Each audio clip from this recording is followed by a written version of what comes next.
Hey everybody, we got a story submitted today on a very special episode of Oh No, I've Been Cooked!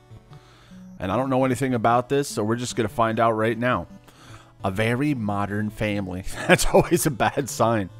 If you hear modern family, you know it's time to run. Asexual man who has been celibate for 8 years reveals he is in a relationship with a married couple and has moved in with them so he can co-parent their baby. Uh-oh. I don't know. This might be worse than a, oh no, I've been cooked. Oh, just let me in. I'll take care of your baby. I don't know. I don't know. That sounds bad, but maybe I'm just getting ahead of myself. Let's read this excellent article. And this was by dailymail.com reporter. Whoever the fuck that is. An asexual man who hasn't had sex for nearly a decade is raising a baby. How is that possible? After moving in with a married couple and becoming co-parent to their daughter. That's gotta be a treat. I'm seeing his fucking head down there and I wouldn't trust that guy with anything. David J, 36, does not experience sexual attraction. Okay. That's what he tells them. And has no desire to have intercourse with his partners. Including married couple Zeke Hossfather and Avery Kent. What? Whom he lives with in San Francisco. Okay, it just keeps getting worse. And with whom he is raising an 18-month-old daughter. This is not going to end well. This is definitely not going to end well. In fact, the software developer has only had sex a handful. Like, do you just believe this guy? They just believe this guy at face value. Sex a handful of times in his life and has abstained for the past 8 years. He looks like he's been all over the bathhouses. Look at that face. He's got that guy face. You know what I mean? You can't trust a guy with that guy face. Abstained for the past 8 years, including while he has been in a committed relationship with a climate scientist, Zeke, also 36, and Avery, 34, who is the director of a nonprofit organization. So progressive, guys. So progressive. A climate scientist. There's him with the poor, unfortunate baby. That baby's going to need years of therapy. And that ain't going to help because therapy don't even help at all anyway. So that kid's just screwed. The child, who they wish to remain anonymous. Well, you kind of fucked that up when you gave your names out, stupid. Is Zeke and Avery's biological child, but she calls David Dada. Aww. And he is currently in the process of legally adopting her. Don't let it happen. David said, she calls Zeke Daddy and me Dada. I never thought I'd be able to form a family as an asexual.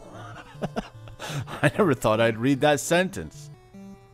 So I'm overjoyed to be a father with my co-parents. I don't even know what to say to this. This is so awful. Maybe it's too early for me. Avery added, we are most of the way through the adoption process and David will legally be her father. I expect for him to live with us all the way until she goes to college. Or until the state steps in, which hopefully is next week. This is a lifelong commitment we are making for our daughter. David, originally from St. Louis, Missouri, realized he was asexual at 13 when he couldn't relate to his friends' crushes. I don't think she's good looking, but that man ass is pretty nice. Well, that's what a guy moved to San Francisco. Come on. You ain't getting one over this little guy. He said, all of my friends had started talking about sex and having crushes, and I just couldn't relate to it. I like buttholes. At first, I assumed I was a late bloomer, and there was something wrong with me. Well, there is. There is something wrong with you. I thought I was sexually repressed or sexually traumatized, and that I was going to be alone forever, and no one would want to be in a relationship with me. The message I got from society was, you cannot be a human and not be sexual. I don't know, man. I think this guy is just feeding everyone a load of horse shit. When he was 18, David started the Asexual Visibility and Education Network. Oh, man. All these mutants got to have their own little things, you know. The Asexual Visibility and Education Network. Why does everybody got to be visible? Look, you don't like Snake, so just, I don't know, go do other things. You don't need to yap about your disability. An online community which now has over 100,000 members and came out to his family. He said, I came out to my parents when I was 18. They were very supportive and there was never a question about whether they were going to continue loving me. The dad was like, hey, at least he ain't a fruit. But I think he is a fruit. But what do I know, right? But they were concerned for me and worried about being alone. It took a couple of years to show them I could live a full and complete life as an asexual. And is that the dad? Is that the dad right there? I don't know, the whole thing just seems weird. I don't like it. I can't be the only one. Look at that picture. There's another picture of all the wieners. Look at the old creeps with their smug, lifeless smiles. You know they're lifelong Democrats. Despite his disinterest in sex, David has always desired intimacy and has been in several lifelong relationships. Where's the real dad in all this is what I want to know. He said, I have no desire to introduce sexuality to my relationships, but I have a desire for intimacy. Can I watch you poop? No! Why do you want to stare at people pooping? I don't know. Oh, I don't know. This is awful. I like cuddling and I like physical touch, but I don't feel a pull towards sex. I've had some relationships where I've kissed my partners. Oh, good job, little feller. You did it. In some relationships, his partner has had another sexual partner. Oh, is that where the cucking comes in? Although he did not feel jealous, he regretted that the asexual relationship often faded in port next to a sexual dynamic. He said, I don't tend to feel jealous because that's not the way I'm wired. I felt something different, a kind of sadness. Hey, I feel that same sadness too there, little fella. Reading this article, I'm full of sadness. I'll be in a close relationship with someone, and they'll get a romantic and sexual partner, and there's a sense that that relationship should take precedence, and then I should step aside. Because you're a weirdo. You're a weirdo. I've spent a lot of time thinking about how not to lose the people I care about to a romantic sexual relationship. I will go on a long walk with them and tell them why they matter to me. That sounds like a blast, huh? Hey, let's go on a long walk and have this guy yap. I'm sure the bitches love that. We'll talk about how we want to make commitments to continue to do the things that are powerful for both of us. We acknowledge that this relationship really matters. At the age of 28, David had sex for the first time. 28? Maybe the poor little guy's institutionalized. He just doesn't want it anymore. David had sex for the first time, but did not leave him wanting more. He said, like many asexual people, probably because he got his asshole pounded out at 28. He got fucking his ass pounded, and he's like, hey, I don't like that much.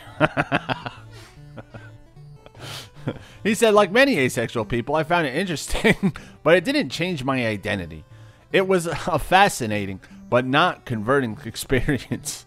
In 2010, David met Avery at a conference in San Francisco. Yeah, that's that place where they shit all over the sidewalk. We become really good friends, he said. I met Zeke, who she was dating at the time.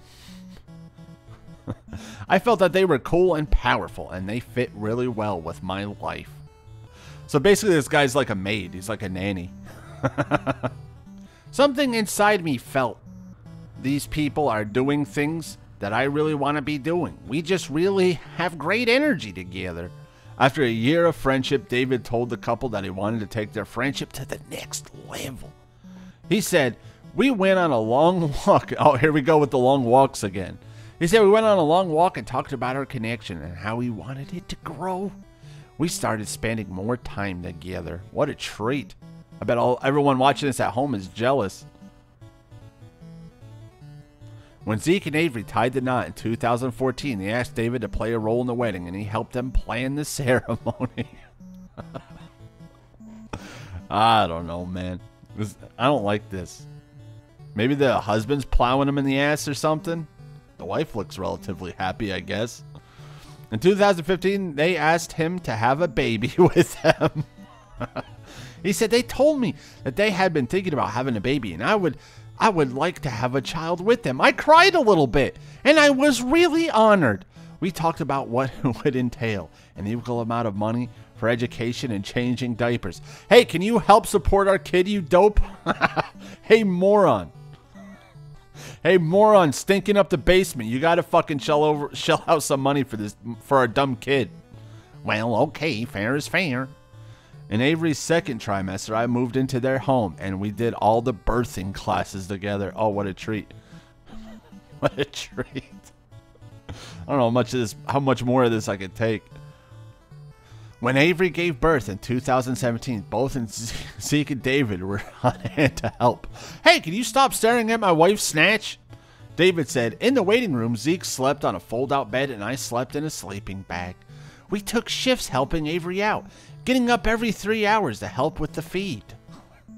All 3 co-parents agree. All right, look, this is awful. I can't stand it anymore. It's gone on too long. This will end in disaster. I just know it. But thanks, everybody. And hey, I'll see you next time or some shit.